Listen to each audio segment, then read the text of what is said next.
The morning sun crested over the jagged peaks of the Wyoming Territory, bathing the small homestead in golden light as Clara Williams stared at the fresh mound of earth beneath the old oak tree, her empty womb aching with a grief so profound it threatened to pull her under like quicksand. Wyoming Territory, 1871. Clara pressed her palm against her still, flat stomach, the ghost of what should have been haunting her every waking moment. Just 3 days ago, the bleeding had started slow at first, then relentless. The tiny life she and Nathan had created, gone before they'd even told a soul about its existence. Their secret joy had turned to secret sorrow, and the weight of it crushed her chest until each breath felt like punishment. She'd watched Nathan dig the small grave at dawn, his shoulders hunched against the morning chill, his movements mechanical. They hadn't spoken a word to each other since she'd whispered through her tears that the baby was gone. What was there to say? Their dream of a family had slipped through their fingers like water. Clara folded the small blanket she'd been sewing yellow, because they hadn't known if it would be a boy or girl, and placed it in her satchel alongside the few possessions she could call her own. The letter from her sister in St. Louis lay unfolded on the rough-hewn table, an invitation to a different life, away from this harsh land that had taken so much from her. She heard the heavy tread of Nathan's boots on the porch before the door swung open. He filled the doorframe, tall and broad-shouldered, his face weathered by sun and wind. At 32, Nathan Williams carried himself with the quiet confidence of a man who'd survived the war and carved a life out of wilderness, but today, his blue eyes held a weariness that matched her own. "You're leaving?" Not a question. His gaze fell on the packed satchel.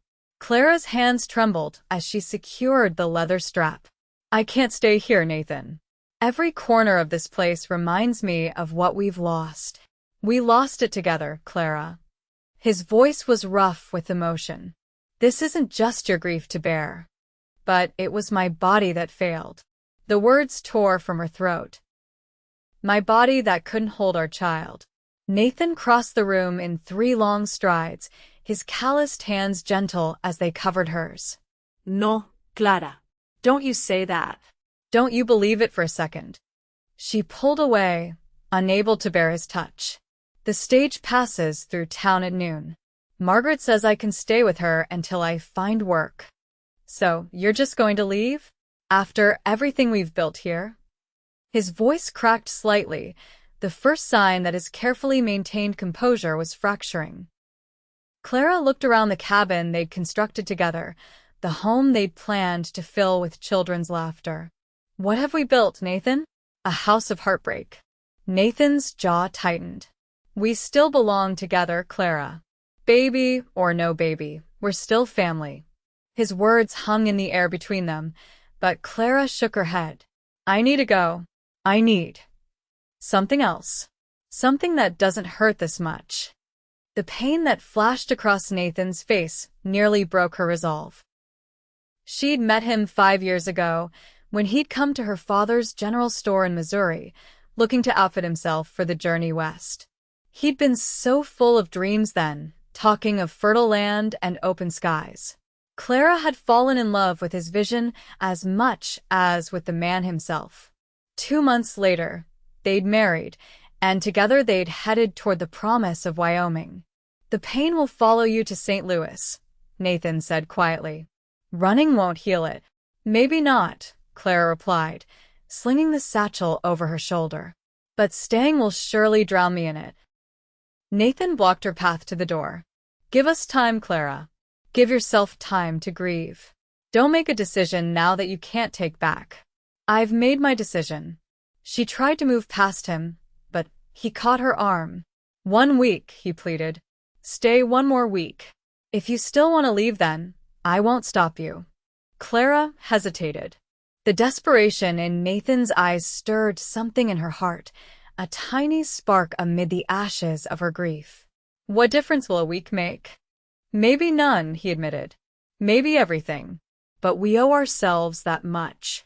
We owe what we've built that much." Clara's throat tightened. Part of her wanted to flee, to escape the suffocating grip of her sorrow. But another part, a part she'd been trying to silence, whispered that leaving Nathan would only compound her loss. 1 week, she finally agreed. But don't try to convince me to stay. I can't bear false hope right now. Relief washed over Nathan's features. Thank you, he said simply, stepping aside. Clara set her satchel down, feeling as though she'd just agreed to endure another 7 days of torture. But the flicker of hope in Nathan's eyes made her wonder if perhaps she'd made the right choice, if only for now. That night, they slept on opposite sides of the bed, a chasm of grief between them. Clara stared at the ceiling, listening to Nathan's even breathing, wondering how he could sleep when their world had shattered. But the slight tremor in his shoulders told her he wasn't sleeping at all, he was trying to conceal his tears. Morning arrived with no mercy, demanding they rise and face another day. Nathan left early to tend to the cattle, while Clara mechanically performed her usual chores. She kneaded bread with more force than necessary, punishing the dough as if it were responsible for her pain.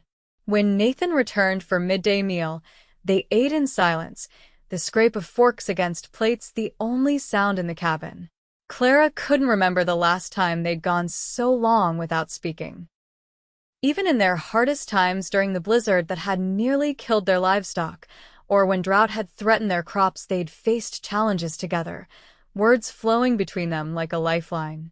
I'm riding into town, Nathan announced as he pushed back from the table. Need anything? Clara shook her head, not trusting her voice. I'll be back before sundown. After he left, Clara found herself drawn to the small grave beneath the oak tree. She hadn't been able to face it since the burial, but now she knelt beside the fresh earth, tears streaming down her face. I'm sorry, she whispered. I'm so sorry I couldn't keep you safe. The wind rustled through the leaves above, a gentle sound that somehow eased the sharp edges of her pain. Clara sat there until her knees ached from the hard ground, letting herself fully feel the grief she'd been trying to outrun. When Nathan returned, his saddlebags were full. Clara watched curiously as he unpacked several items: a packet of seeds, a small wooden box, and a book. What's all this? She asked, breaking their day-long silence. Nathan set the wooden box on the table. Things I thought might help. He opened the box to reveal a small silver locket on a delicate chain. I saw this at the mercantile and thought, well, I thought you might want somewhere to keep the memory. Clara's fingers trembled as she lifted the locket. It was simple but beautiful, with a small flower etched on its surface. When she opened it, she found it empty, waiting to hold whatever piece of remembrance she chose. The seeds are for sunflowers, Nathan continued, his voice soft. I thought we could plant them around the oak tree. Make it a place of life, not just loss. Clara's eyes filled with fresh tears, but these felt different somehow, not the scalding tears of despair, but something gentler. And the book. Nathan hesitated. It's a journal. The shopkeeper's wife lost 3 babies before carrying one to term. She said writing helped her through the darkest times. Clara touched the leather-bound journal, then looked up at Nathan. His eyes held no expectation, no demand that she be grateful or comforted. He was simply offering what he could, acknowledging her pain rather than trying to fix it. Thank you, she whispered. That night, Clara wrote her first entry in the journal, pouring out her anguish in ink. Nathan sat by the fire, whittling a piece of wood, giving her the space she needed. When she finally closed the book, exhausted but somehow lighter, he looked up. Would you like me to make some tea? Such a simple question, such a normal thing to ask. Yet it felt like the first real connection they'd shared since losing the baby. Yes, Clara replied. I would like that very much. As they sipped their tea in the firelight, the silence between them felt less oppressive. Clara studied her husband's profile, noticing the new lines around his eyes, the strain evident in the set of his shoulders. He was carrying his own burden of grief, yet he'd thought to bring her gifts of healing. I miss how we used to talk, she admitted quietly. Nathan turned to her, surprise and hope flickering across his face. I miss it too. I don't know how to find my way back to that. Maybe we don't go back, Nathan suggested. Maybe we find a new way forward instead. Clara considered his words. I'm not sure I know how to do that either.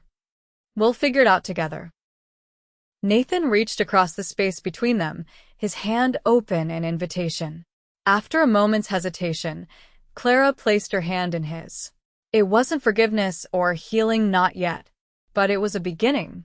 The next morning, they planted the sunflower seeds around the tiny grave. The simple act of digging in the earth, of creating the possibility for new life, eased something in Clara's chest. Nathan worked beside her, occasionally brushing away the tears that slipped down her cheeks.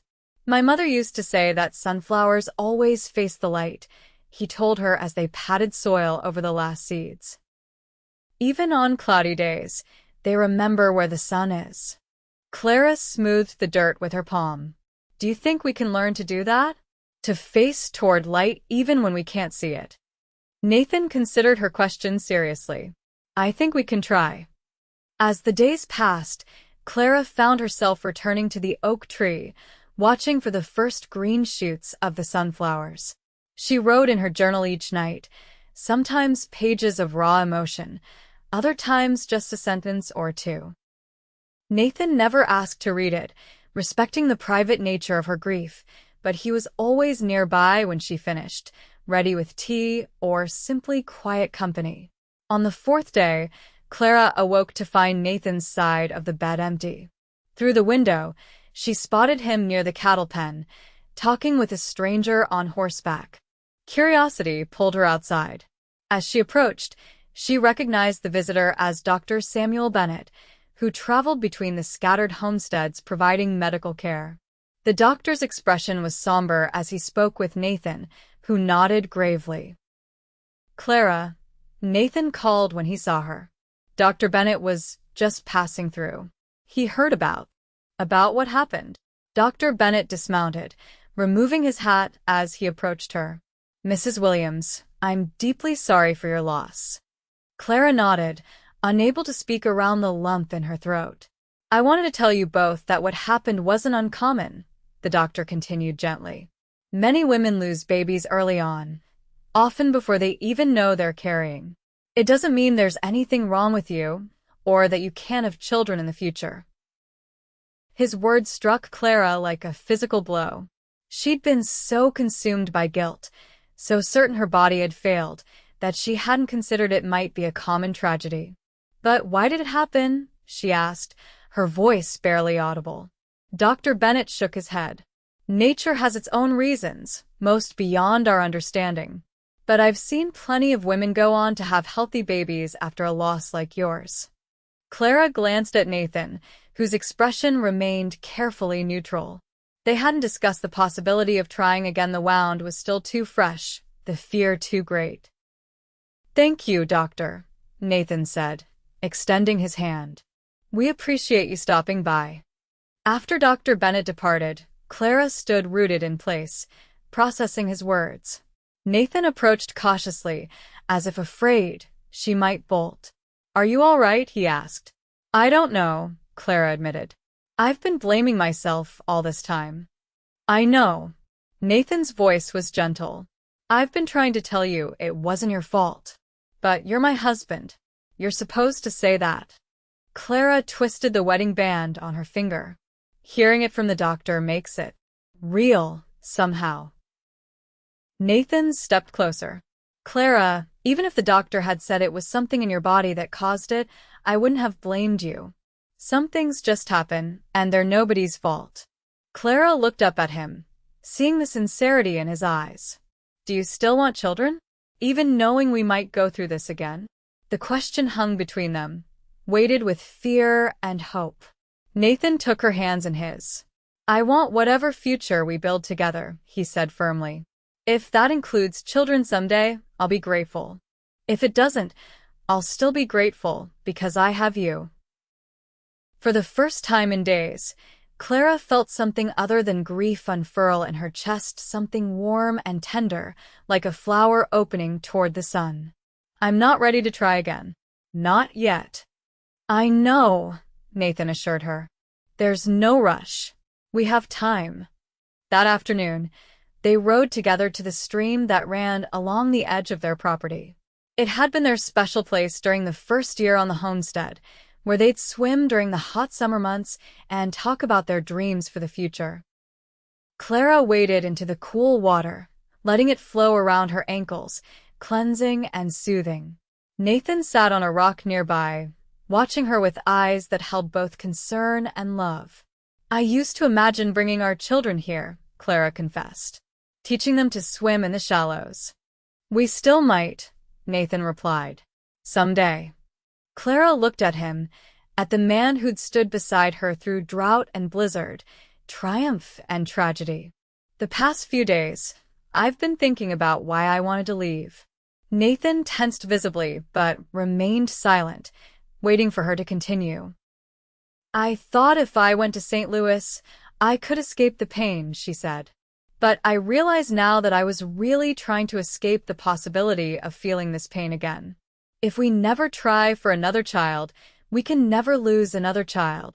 "Clara, let me finish," she interrupted gently. "I was also afraid that every time you looked at me, you'd see failure. That eventually, you'd resent me for not being able to give you a family." Nathan stood and waded into the stream to join her. "I could never resent you, Clara. When I look at you, I see the woman who left everything behind to build a life with me. I see courage and strength and love." "Even now?" "When I was ready to abandon our life together?" "Especially now," Nathan said firmly.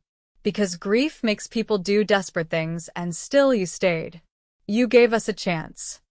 Clara reached for his hand. "The week isn't over yet." "I know."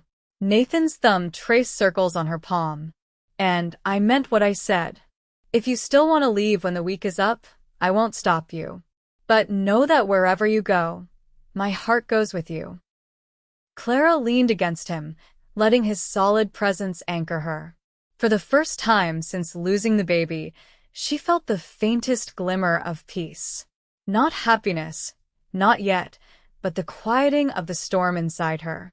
That evening, they shared memories of the early days of their marriage, the time Nathan had tried to cook a rabbit stew and nearly burned down their firstling to shelter, the way Clara had screamed at the sight of a snake only to discover it was a harmless garter snake.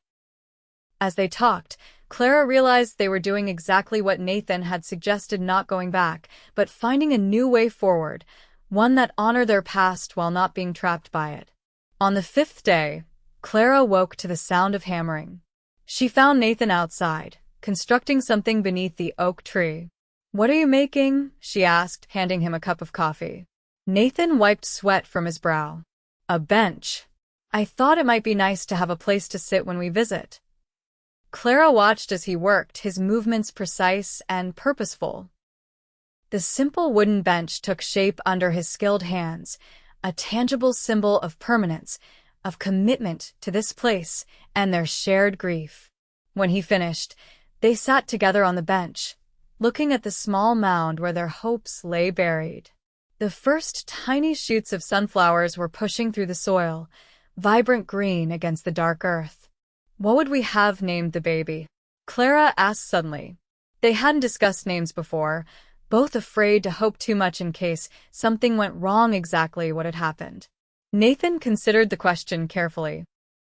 "If it was a boy, I thought maybe William, after my father. And if it was a girl?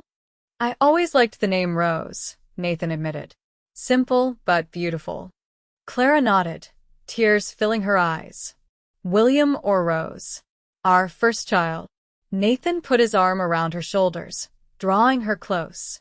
"Our first child," he echoed. They sat in silence as the sun moved across the sky, sharing their grief instead of suffering it separately. That night, Clara wrote in her journal about names and sunflowers, about the bench and the stream. When she finished, she felt exhausted but cleansed, as if she'd finally released some of the poison that had been festering inside her. On the sixth day, disaster struck. Clara was hanging laundry when she heard shouting from the direction of the cattle pen. She ran toward the commotion to find Nathan struggling with their bull, which had broken through the fence and was charging at anything that moved. "Get back!" Nathan yelled when he saw her approaching. Clara froze, watching in horror as the massive animal lowered its head and charged at Nathan. He dodged at the last second, but the bull's horn caught his side, tearing his shirt and drawing blood. Without thinking, Clara grabbed a pitchfork and ran toward them, shouting to distract the bull. The animal turned toward her, pawing the ground menacingly. "Clara, no!" Nathan's voice was tight with pain and fear. But Clara stood her ground, waving the pitchfork. The bull hesitated, confused by the second threat. That moment of hesitation was enough for Nathan to grab his rifle from where it leaned against the fence. A single shot rang out and the bull collapsed. Clara dropped the pitchfork and ran to Nathan, who was pressing his hand against his bleeding side. "How bad is it?" "Not as bad as it looks," he grimaced. "Caught me with the tip of his horn, but I don't think it went deep." Clara helped him into the house and peeled away his torn shirt. The wound was jagged but not life-threatening provided it didn't get infected. She cleaned it thoroughly, her hands steady despite her racing heart, and bandaged it tightly. "What were you thinking, running at a charging bull with just a pitchfork?" Nathan asked when she finished. "What were you thinking, trying to handle a crazed bull on your own?" she countered.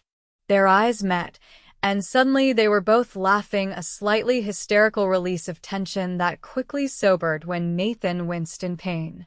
"You could have been killed," Clara said, her voice breaking. "So could you." Nathan caught her hand. "But we weren't. We're still here." The reality of what could have happened hit Clara like a physical blow. She could have lost Nathan, her husband, her partner, her best friend. The thought was unbearable. "I can't lose you too," she whispered. "You didn't." Nathan pulled her gently into his arms, mindful of his injury. "And I didn't lose you, even though I feared I might." Clara rested her head against his shoulder, careful to avoid his wound. "I was so focused on what we lost that I nearly threw away what we still have." "Grief does that," Nathan said softly. "Makes us blind to everything but the pain." They spent the rest of the day quietly, Nathan resting while Clara dealt with the aftermath of the bull's rampage. Several fence posts needed replacing, and she worked methodically, channeling her lingering fear into physical labor. By sunset, she was exhausted but satisfied with her repairs. When she returned to the house, she found Nathan sitting up, looking pale but alert. "You fixed the fence?" Clara nodded. "It wasn't as damaged as I feared." "Thank you." His gratitude encompassed more than just the fence repairs, and Clara understood. "We take care of each other," she said simply. "That's what we do." That night, for the first time since losing the baby, Clara curled into Nathan's uninjured side, seeking the comfort of his warmth. His arm came around her, holding her close, and they slept without the chasm of grief between them. The seventh day dawned clear and bright. Clara woke early, slipping from bed without disturbing Nathan.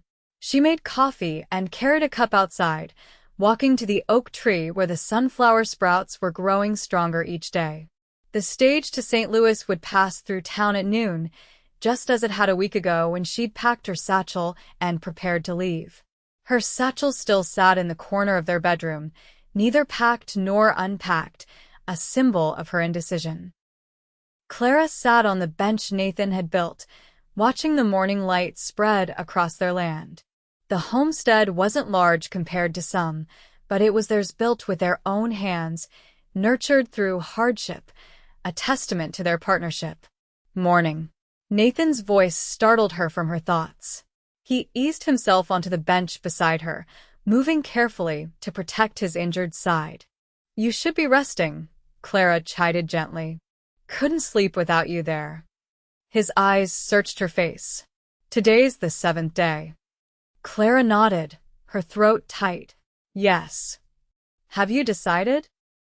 Nathan's voice was steady, but she could see the fear in his eyes, fear that she would choose to leave despite everything.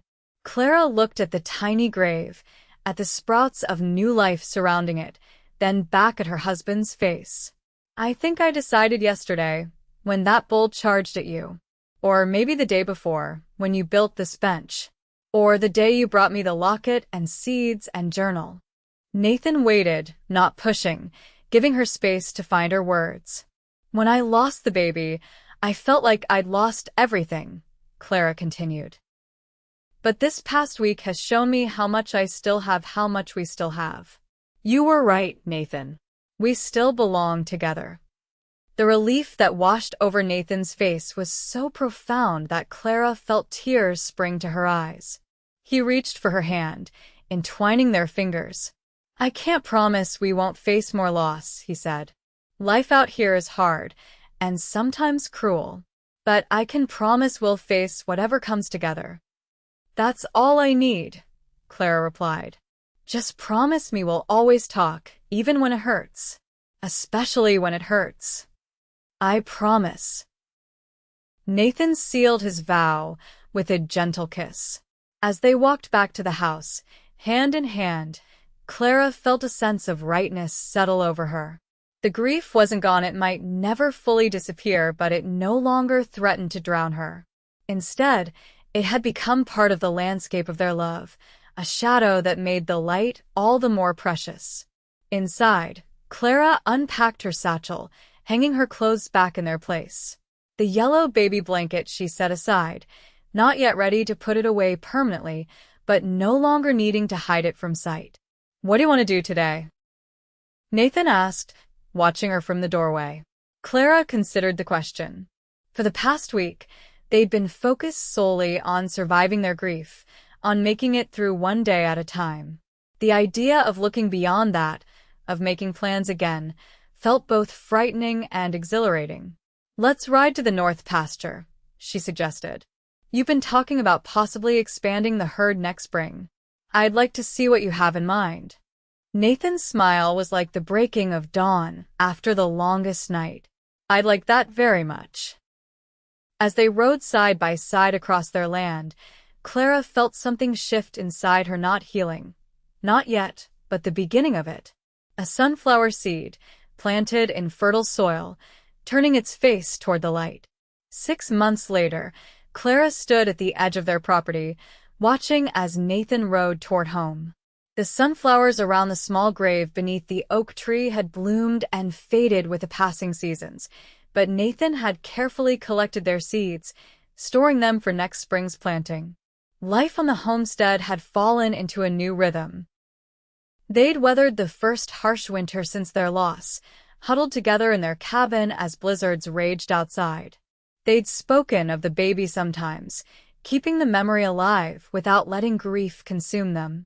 And slowly, tenderly, they'd found their way back to each other's arms, rediscovering the physical expression of their love. Now, as December's chill settled over the land, Clara pressed her hand to her stomach, feeling the slight swell there. She hadn't told Nathan yet, wanting to be certain before raising his hopes. Yesterday's visit from Dr. Bennett had confirmed what she'd suspected for weeks. She was carrying a child again, nearly 4 months along already. Fear mingled with joy as she considered what lay ahead. The path they'd walked had taught her that nothing was guaranteed, that love and loss were often intertwined. But it had also taught her that she was stronger than she'd ever imagined, especially with Nathan by her side. He dismounted when he reached her, his face lighting up at the sight of her waiting. You're supposed to be inside where it's warm, he chided, wrapping his arms around her. I wanted to see you, Clara replied, breathing in the familiar scent of him leather and horses and the pine soap she made. I have something to tell you. Nathan pulled back slightly, studying her face. What is it? Clara took his hand and placed it on her stomach. We're going to have a baby. The emotions that crossed Nathan's face, shock, disbelief, hope, fear, and finally, overwhelming joy mirrored everything Clara had felt upon hearing Dr. Bennett's confirmation. "Are you sure?" he whispered. Clara nodded. "Dr. Bennett says I'm about 16 weeks along. That's why I've been so tired lately." Nathan dropped to his knees in the snow, pressing his forehead against her stomach. "A baby," he murmured, his voice thick with emotion. "Our baby." Clara ran her fingers through his hair. "I'm scared, Nathan." He looked up at her, his eyes shining with tears. "So am I." "But we'll face this fear together, just like we've faced everything else." He stood and swept her into his arms, carrying her toward the house despite her laughing protests. "Nathan Williams, put me down. I'm perfectly capable of walking." "Not today," he declared, his face alight with happiness. "Today, you're being carried like the precious treasure you are." Inside the cabin, warm and snug against the winter cold, Nathan set Clara gently on her feet. He knelt before her again, his hands cradling her slightly rounded belly. "Hello, little one," he said softly. "We've been waiting for you." Clara felt tears spill down her cheeks, not tears of grief this time, but of hope and gratitude and love so intense it took her breath away. "Your father is a good man," she told the baby growing inside her. "The best man I've ever known." Nathan stood and pulled her into his arms. "And your mother is the strongest, most beautiful woman in all of Wyoming Territory." Clara laughed through her tears. "Just Wyoming? Not the entire western frontier?" "The entire world," Nathan corrected solemnly, before his face broke into a grin. "And don't you forget it." That night, as they lay together in their bed, Nathan's hand resting protectively over Clara's stomach, they talked about names and dreams and fears. They acknowledged the small grave beneath the oak tree and promised never to forget their first child, even as they welcomed the hope of a new one. "Whatever happens," Nathan whispered as Clara drifted toward sleep, "we belong together. All of us." Clara covered his hand with her own, feeling the steady beat of her heart, the occasional flutter of the new life within her, and the solid presence of the man she loved. "Yes," she agreed. "We do." Spring arrived with its promise of renewal, painting the Wyoming landscape in vibrant greens. Clara stood before the mirror in their bedroom, her hands framing her now prominent belly. At 7 months along, there was no hiding her condition, though the winter's isolation had meant few besides Dr. Bennett knew of their expected child. "What are you thinking?" Nathan asked, watching her from the doorway. Clara smiled at his reflection. "I'm thinking that I never imagined being this size." Nathan crossed the room to stand behind her, his hands joining hers on her rounded stomach. "You're beautiful." "I'm enormous," Clara corrected with a laugh. "And the baby keeps kicking me in the ribs." As if on cue, a strong kick rippled across her belly. Nathan felt it beneath his palm and broke into a delighted grin. "That's our little cowboy." "Or cowgirl," Clara reminded him. "We won't know until July." Nathan pressed a kiss to her temple. "Boy or girl, this child is already loved beyond measure." They walked outside together, heading toward the oak tree where the new crop of sunflowers was beginning to grow. They visited the spot often, sometimes talking to the baby they'd lost, sometimes simply sitting in peaceful remembrance. "I want to plant a tree for this baby too," Clara said as they settled on the bench. "Not because I'm expecting anything to go wrong, but because every child should have their own special place." Nathan squeezed her hand. "We could plant it on the other side of the house, near the stream. That maple sapling we saw in town last week would grow well there." Clara nodded, leaning against his shoulder. "I'd like that." As they sat together, a rider appeared on the horizon, approaching their homestead at a leisurely pace. Nathan tensed slightly. Visitors were rare this far out, and not always welcome. "Stay here," he said, rising from the bench. "I'll see who it is." Clara watched as Nathan walked to meet the rider, his hand resting casually near the pistol at his hip. Even after years of peace, the war had left its mark on him, a wariness that never fully disappeared. To her surprise, Nathan's posture relaxed, and she heard his laughter carry across the distance. The rider dismounted, and the two men clasped hands warmly. Clara pushed herself up from the bench, curious about their unexpected guest. As she approached, she recognized the rider as Nicholas Cooper, a fellow homesteader whose property lay about 10 miles east. They'd met him and his wife, Sarah, at a community gathering the previous summer. Mrs. Williams, Nicholas greeted her with a respectful tip of his hat. His eyes widened slightly at the sight of her pregnant belly, but he quickly schooled his expression. "Congratulations to you both." "Thank you," Clara replied, smiling at his attempt at discretion. "How is Sarah?" "She's well," Nicholas answered. "Actually, she's the reason I'm here. She's expecting our second child in about a month, and she asked me to invite you to visit. Said she could use another woman's company, especially one who understands her current state." Clara glanced at Nathan, who nodded encouragingly. "I'd like that very much. Perhaps next week, if the weather holds."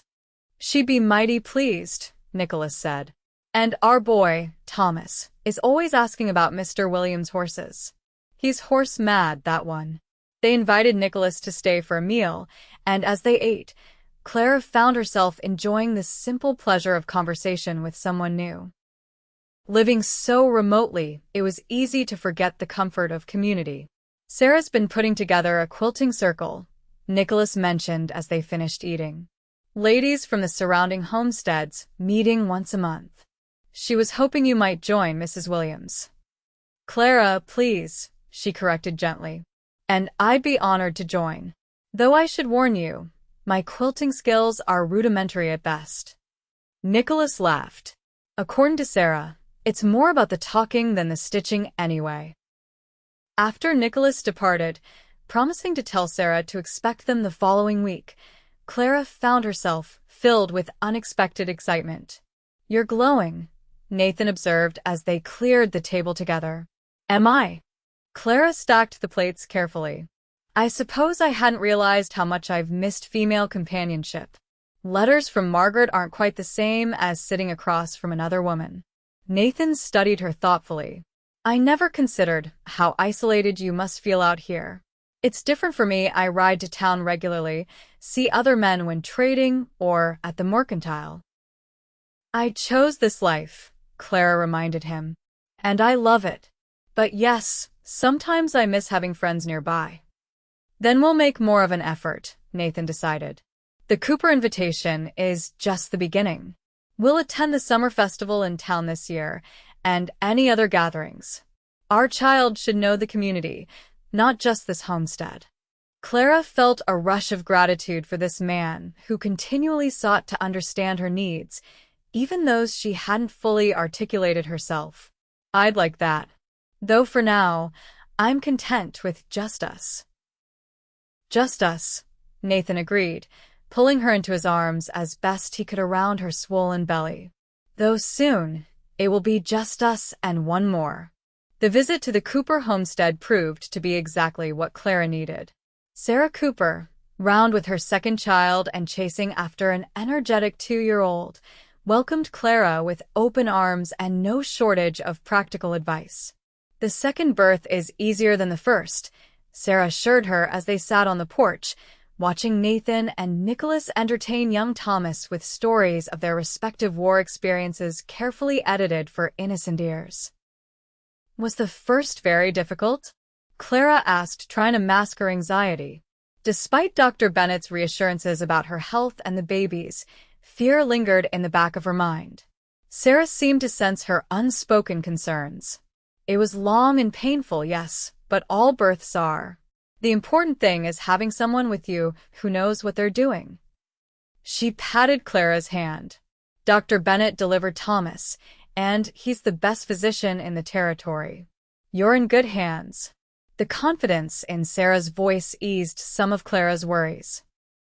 Over the course of the afternoon, the two women exchanged tips on everything from morning sickness remedies to how to soothe a colicky baby. By the time they prepared to leave, Clara felt she'd gained not just knowledge, but a friend. "You must come again before your time," Sarah insisted, embracing Clara as best she could with their protruding bellies between them. "And afterward, bring the baby. Thomas needs playmates his own age."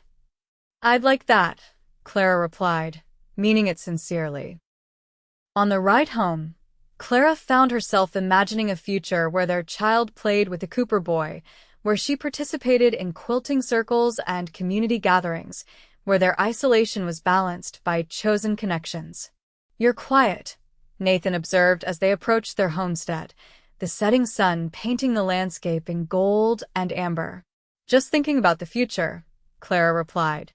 "How different it might be from what I imagined when we first came here." "Better or worse?" Nathan asked. Clara considered the question seriously. "Different. Not better or worse, just richer. More complex." Nathan nodded, understanding what she meant without needing further explanation. "Life has a way of surprising us, doesn't it?" Clara thought of the baby they'd lost, the grief that had nearly torn them apart, and now the new life growing inside her. "Yes," she agreed softly. "It certainly does." The weeks passed in a blur of preparation. Nathan converted a corner of their bedroom into a nursery space, building a cradle from aspen wood and lining it with the softest blankets they could find. Clara sewed tiny clothes, some from fabric they'd purchased in town, others fashioned from her own dresses that could be repurposed. As June gave way to July, the heat became nearly unbearable. Clara's ankles swelled, and her back ached constantly. Dr. Bennett visited twice, assuring them that everything was progressing normally, but warned that first babies often arrived later than expected. "Try not to worry if you go past your time," he advised. "The baby will come when it's ready, not before." But as the expected date came and went, Clara's anxiety mounted. Each night, she wrote in the journal Nathan had given her all those months ago, pouring out her fears and hopes.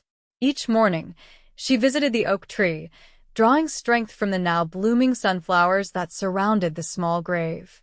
"Your brother or sister is taking their time," she told the first baby they'd loved and lost. "I hope you're watching over them, wherever you are." On a sweltering afternoon in late July, as Clara was hanging laundry despite Nathan's protests that she should rest, the first pain struck sharp and insistent, radiating across her lower back. She gasped, clutching the sheet she'd been about to pin to the line. "Nathan," she called, her voice steady despite her racing heart. He appeared from the barn, saw her stance, and was at her side in moments. "Is it time?" Clara nodded, another pain already building. "I think so. But Dr. Bennett said it could be hours yet." Nathan helped her into the house and onto their bed, his movements efficient despite the fear she could see in his eyes. "I'll ride for the doctor." "No." Clara grabbed his hand. "Don't leave me alone. Send word with the signal mirror to the Coopers. Nicholas can fetch the doctor while Sarah comes here." They had arranged this plan weeks ago, knowing that labor could come at any time. Nathan nodded, pressing a kiss to her forehead before hurrying outside to send the prearranged signal that would tell the Coopers the baby was coming. The hours that followed tested Clara's endurance beyond anything she'd experienced before. Sarah Cooper arrived first, her calm presence a balm to Clara's increasingly frantic state as the pains grew stronger and closer together. "You're doing beautifully," Sarah assured her, wiping her brow with a cool cloth. "Just breathe through each pain, then rest between them." Dr. Bennett arrived as twilight fell, bringing with him a quiet confidence that helped settle Nathan, who had been pacing outside the bedroom door, coming in only when Clara called for him. "Your wife is in good hands," the doctor told him. "Now, you can either wait outside or stay and help, but if you stay, you follow my instructions exactly. Understood?" Nathan straightened, his jaw set with determination. "I'm staying."